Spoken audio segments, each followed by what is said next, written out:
This is Tara Grenevd with the Grounding and Growing Leadership podcast powered by Align, and this is episode 15. I recently had a leader tell me that their team is like dealing with a bunch of high schoolers. There's a lot of drama, and they feel like emotions are taking over the team. And honestly, what's lacking for this team and for many teams and leaders is emotional maturity. Listen today as Pamela and I dive into this important topic.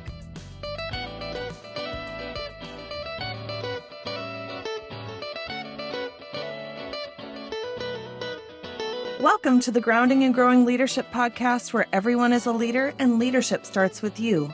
I'm Tara. And I'm Pamela. Thank you for listening and inviting us along on your leadership journey. So Pamela, I was recently talking to a client of ours that a lot of the work we do in leadership coaching is about emotional regulation. Yes. In fact, I think almost all of the work in leadership has to do with whether or not we have the ability to regulate our own emotions and then how we respond to the emotions of others. Brene Brown has this quote, "Leaders must either invest a reasonable amount of time attending to the fears and feelings or squander an unreasonable amount of time trying to manage ineffective and unproductive behavior." But what we've both seen can happen is this goes sometimes too far in the other direction. Yeah. And now emotions are leading instead of us just managing and working with them, right? And the problem is, from my perspective, emotions are real. They're important information, but they are temporary and they're not always helpful. So what is the thing that we wrestle with because I think in our leadership culture, it's either let's shut them all out or let's over cater to them. And now we can't get anything done because we have to stop every 5 minutes to honor someone's emotions. Like, where's the balance? Thank you so much for saying that, because it does feel that in this space, a lot of people are just either very invested or done. And we need to find that middle ground, because you want people to feel cared for and heard, seen, and valued, but also not coddled and given too much care and attention to this emotion. And I'm going to say emotions are information. Their information, and how we feel is real, but it's not always the total truth. So again, information, I can have a feeling about something, but it may not even be based on the exact something that I'm presented with. It could be that something is coming up and it's from a trigger. Somebody else made me feel this way in my past. A former boss made me feel this way. I had a similar situation. And so that feels like this big wave coming forward into a conversation.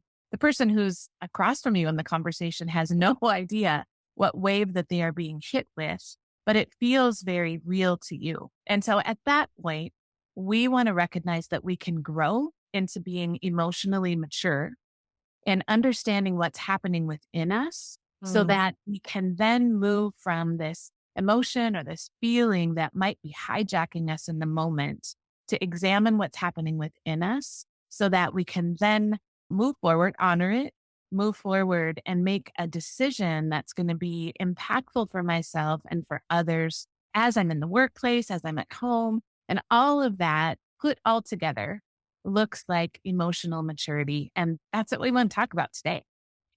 Yeah, because I think often in leadership development, or when we're, learning as a leader, we want a set of boxes to check. Like, I have these skills, a set of competencies. If you've ever been in a larger organization, they probably had a set of leadership competencies that you're supposed to adhere to. If you're in a smaller business, you just want to know, I don't know, how do I get my team to move, right? But whatever it is, we're looking for tangible things. And I think we knew this before, but Pamela, you and I have really come to understand in maybe a deeper way the incredible value of emotional maturity for a leader. And really, if it's missing, there's not a lot else that can be done to make progress. Yes, because you're hijacked, your team gets hijacked, because we do work with humans who do have feelings that rise up. And so it is very important. This is an important conversation to have today, and not something that is out of the scope of leadership, but it has to be in our leadership capabilities and our leadership mastery as we continue to learn and grow and be a better leader. So I just wanted to give a little working definition for us of what emotional maturity is. Okay, so here we go. In really simple terms, emotional maturity is our ability to manage and regulate our emotional responses as per need of the situation that we're in. It's my ability to tolerate the stress and the natural anxiety that is going to rise up in my situation in my life, and to be able to self regulate rationally and not in haste. It's my ability to receive others' information and how they're experiencing a situation and gather it all, being curious, then meet the needs of the situation in a way where others feel heard and valued and honored, along with me being able to state honestly where I am at in it, and then be able to move and regulate in a situation. Yeah. And I think if you're listening, you might think emotional maturity and you might think of someone who's emotionally immature might come to mind. And here's the tricky part about that, it can look a variety of different ways. If you've got someone who's maybe somewhere on the narcissism scale, emotional immaturity might come out as anger, as someone who just wants to plow through other people's emotions, who doesn't give a lot of thought or care to theirs, and honestly doesn't give a lot of care to their own because they're not slowing down to recognize that there's maybe something underneath they need to address. And honestly, that's a lot of the workplace culture we're transitioning out of these days, right? Is a lot of emotional immaturity in leaders who've never been challenged to look at it differently. Yeah. But you and I have also seen it where there's someone who's extremely compassionate, who cares deeply about other people, but also has some emotional immaturity and isn't aware of how their maybe overinvestment in emotions kind of carries them away and can kind of derail a whole team. And so, yeah, I just wanted to point out that it's a spectrum and it Yeah. kind of depends on you, right? Yeah, it does. It can look like that anger, and that might feel like a strength to that person. However, anger is a secondary emotion to fear. And so it can come out as somebody who's just really loud and brash, but it's because I have to do something here. And so that comes out in a way that looks like anger. And from the other perspective, it looks like caring. And you can, in an emotionally mature person, learn how to care without carrying someone Mhm. else. And that's where you've taken on everyone else's emotions along with yours. And then we just get stuck in the weeds. So, if I'm someone listening, Pamela, and I'm not sure if I'm an emotionally mature leader or not, what are some signs that I am, or maybe signs that I'm not, and have some work to do? I want to highlight a few, and this is actually coming from the professional psychology world, combining several different best resources that we have found. The first one actually is flexibility. So, an emotionally mature person isn't going to think in terms of all of these black and whites, or again, that feeling that's going to rise up in me. But my flexibility is going to allow for me to be curious. And when I get curious, I actually slow down. Tara, you just said earlier in another podcast that we did a quote around slowing down. Can you remind us what that quote is? Yeah, it's one of my favorite quotes, and I learned it from Bob Mahold, who used to be in the military. And he said, "Slow is smooth, and smooth is fast." So, the ability to recognize that just driving harder and faster isn't going to help us make progress, slowing down to ensure everyone's coming along, but also that we have the right pieces in place. Yeah. And in a situation that there are a lot of moving pieces, especially in a crisis, that ability to be curious and flexible will allow your team to remain calm and not feel overwhelmed by any certain one perspective or choice that they have to make. You are going to have to choose a path, but I want to follow a leader who shows up as a first responder. They are calm because they have prepared themselves to be calm in that place of crisis.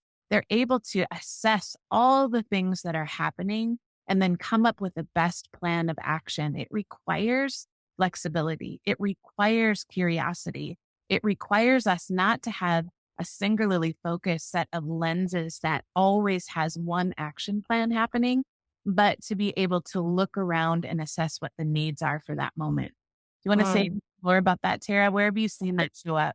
Yeah, I think it's interesting because there are some leaders that I've worked with who are really flexible in some ways and then really hold firm in others. And I think the flexibility has a lot to do with allowing for people to be human, Yeah.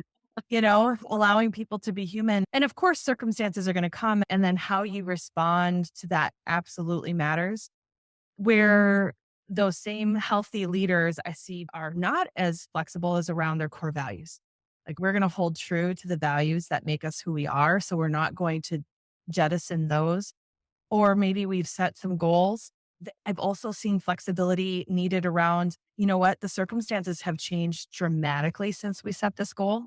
Yeah. And we can either burn ourselves out trying to get there or adjust our sails. Yes. So good. So there are some places where holding true to something is really key. But I think all of what you're saying around that flexibility is that a grounded leader is able to be flexible because there's a sense of security in themselves and they aren't getting a sense of security from the circumstances or from their team. Yeah. Yeah. So good.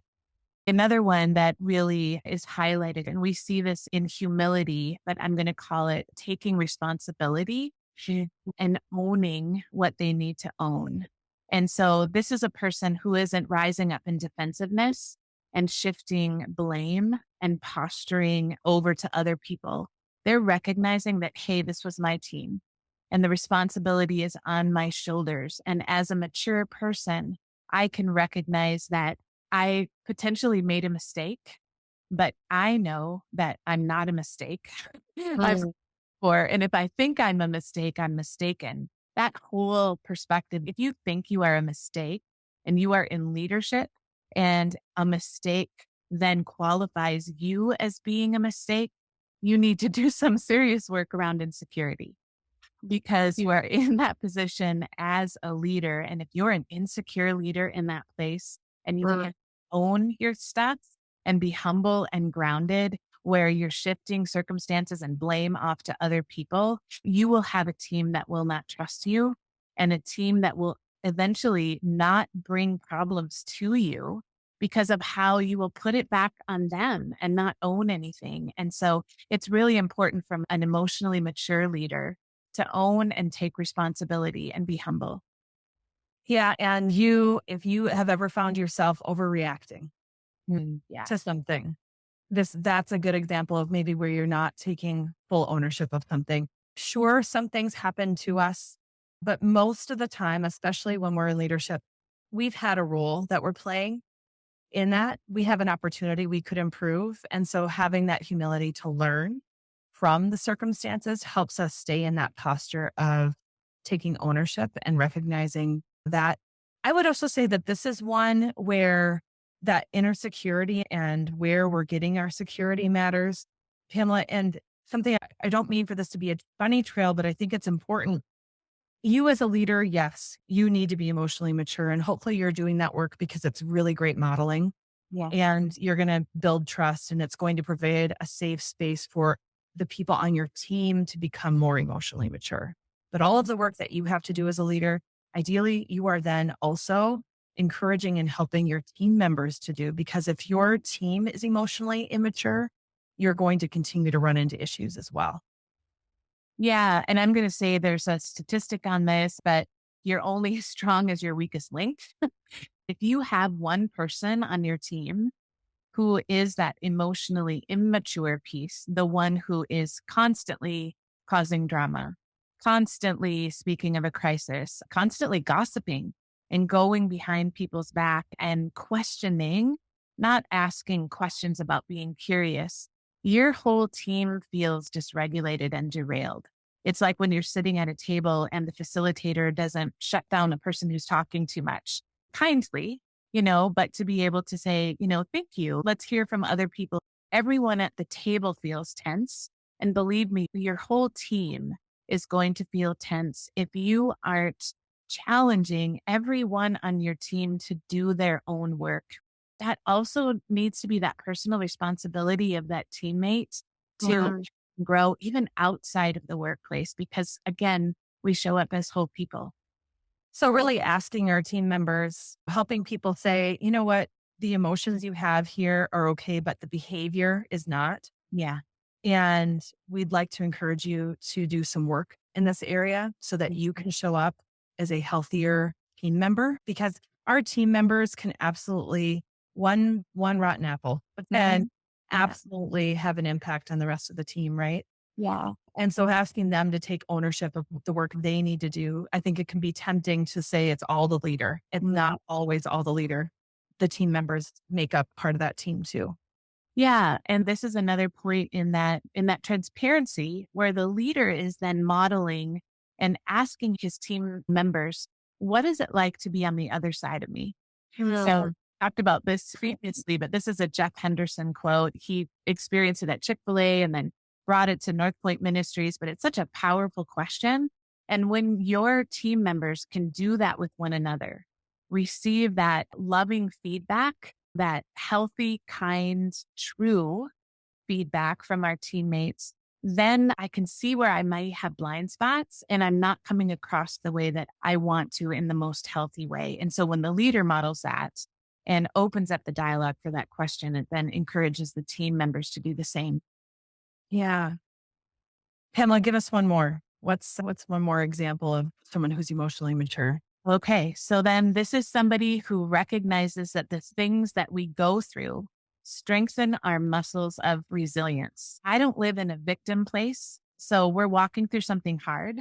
I am emotionally mature because of the hard things that we're experiencing in our team with growth, in our industry, in this economic challenge, in this political challenge, whatever it is. But because I've walked through hard things and become resilient on the other side, I then get to share that resilience with other people. And I can show where I've grown and encourage people to step up in the same way rather than sitting in that place of being a victim. I love this. And I think I just want to point out the difference. And maybe we can talk a little bit about the difference between that and just saying, it'll all be fine. It'll all be good. Yeah. We've got this. I think sometimes what you've just talked about can be mistaken for we just have to have a better attitude. And that isn't resiliency. Resiliency isn't saying, I'm going to put a mask on or I'm going to put blinders on to the reality of what we're dealing with Yeah. and just pretend like it's not hard.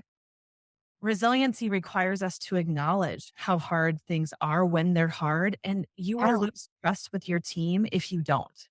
Right. And it's living in that tension that we talk about. We build muscles because it's hard and some things have been broken down. But again, what often happens in the bones in our body is that because we've had a stress fracture or another fracture, that the bone has then grown back stronger. And I recognize what it can do in stress.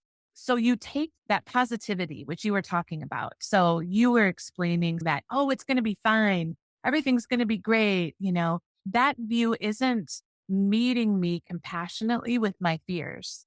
And so I want to address the fears and to say, you know what? Nope, this is hard. We're going to have to lift more weights. We're going to have to come together in this way, but I'm not leaving you. We are going to grow through this. And on the other side of this, there is going to be some gold within us as a team because we were resilient together that will help us handle the next challenge. And this will seem like something really easy on the other side. It's moving people from that victim place of why it's happening to me to that victor place. Now look what is happening through me because of this thing that was hard. Oh, that's so good. What's happening through me instead. Yeah. So Gallup recently came out with some research around burnout and resiliency. And we should do a whole separate podcast about that actually, because it's fascinating.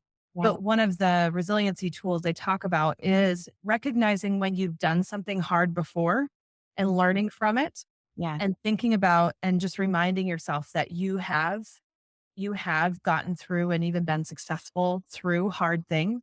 Yeah. And I would say it's hard to do that when we aren't supported. It's hard to do that when we feel isolated or lonely or like we're in it alone. And so, another important resiliency key around emotional maturity is to not do this work by yourself. So important there because I need to be able to name what is happening to me. We talk about naming, taming, and reframing it. And when I name it to myself, that goes so far. But when I name it to someone else and it's acknowledged, it feels like the pressure valve is let off of the situation and it's acknowledged. And then together, then we can tame what is actually happening in my head and my experiences and my fears for my team, corporation, and then for myself personally. And then I reframe it with my supervisor, with my teammates. And again, it gives that vision for how to walk through it to the other side. So, as we're closing on this episode, Yeah.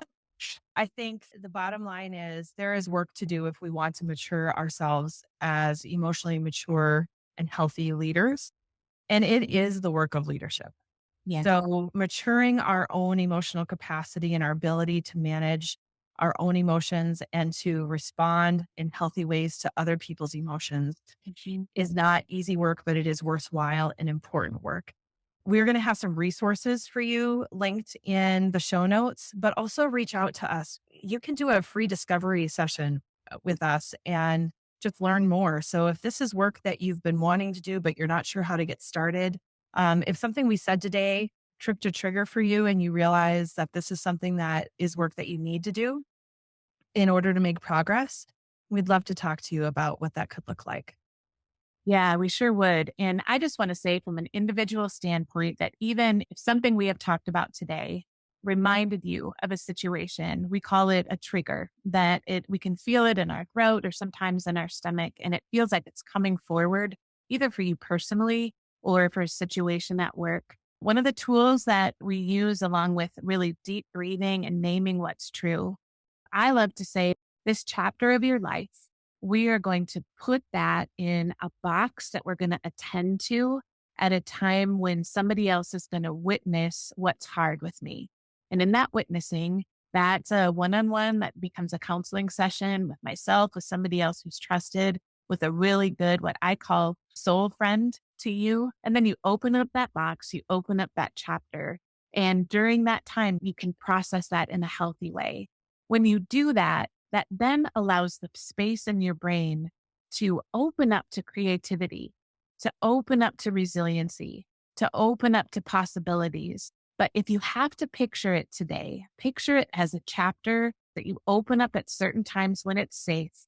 And hey, we would love to be a part of that conversation with you. I encourage you to reach out to someone or to contact us here. We also want to get your feedback on this episode. As Tara said, we are here at tara@aligntransform.com for your questions, and we look forward to a next impactful episode. Come on.